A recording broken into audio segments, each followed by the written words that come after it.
ఇక్కడ ఇక్కడ వైజాగ్ వచ్చేస్తాం. కాబట్టి వస్తా ఉంది. సరే, విద్యార్థుల్లో మీలో ఆ పని చేయడానికి, ఆ సంస్థలో పని చేయడానికి, క్వాంటమ్ వ్యాలీలో కానీ లేకుంటే మన వైజాగ్ లో రాబోతున్న గూగుల్ సంస్థలో కానీ పనిచేయడానికి అవసరమైన నైపుణ్యాలు కలిగినటువంటి విద్యార్థుల్ని తయారు చేయాలి. నైపుణ్యాలు నేర్చుకుంటే మీకే మంచి జీతాలు వస్తాయి, మంచి పరిణామం ఉంటుంది.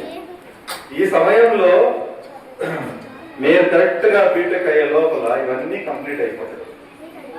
మీకు అవసరమైనటువంటి ఉద్యోగాలు దండిగా ఉంటాయి. కాకపోతే మీకు స్కిల్ ఉంటేనే, నేను ఏదో చదివేసినా వచ్చేస్తుంది అనుకుంటే రాదు.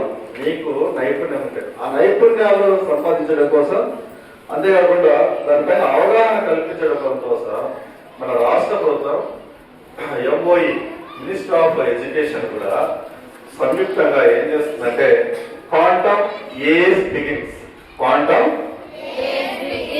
Potential and challenges. దీని పొటెన్షియల్ ఒక అంశంలోనే కాదు, హై పొటెన్షియల్. ఉదాహరణకు ఫార్మాక్యూటికల్స్ అని చెప్పాను కదా, ఫార్మాక్యూటికల్స్ ఒకటే కాదు, నువ్వు ఇన్ఫర్మేషన్ ని ఒక చోటు నుంచి ఇంకో చోటికి ట్రాన్స్ఫర్ చేయడానికి వితౌట్ హ్యాకింగ్, ఎవరు హ్యాక్ చేయకుండా చేయడానికి మనం ఇక్కడ క్వాంటమ్ మెకానిక్స్ ఉపయోగిస్తాం. అలాగే ఆస్ట్రో ఫిజిక్స్ లో అస్ట్రానమీ గురించి తెలుసుకోవడానికి, అంటే బ్లాక్ హోల్ అని మీకు విని ఉంటారు. ఎవరికైనా తెలుసా బ్లాక్ హోల్? బ్లాక్ హోల్ తెలీదా? ఎలా ఏర్పడుతుంది బ్లాక్ హోల్?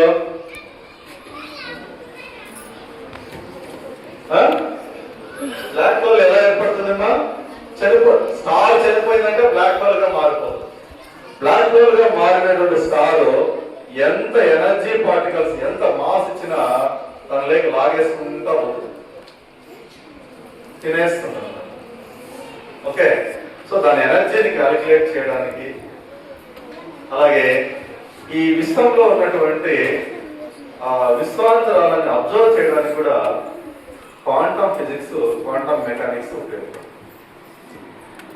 అంతేకాకుండా మనం ఈ మధ్య ఈ శాటిలైట్స్ తయారు చేస్తున్నారు కదా, శాటిలైట్స్ తయారు చేయడంలో నానో టెక్నాలజీ వాడతారు. ఈ నానో టెక్నాలజీ కూడా ఈ క్వాంటమ్ మెకానిక్స్ ను ఉపయోగించి తయారు చేస్తారు.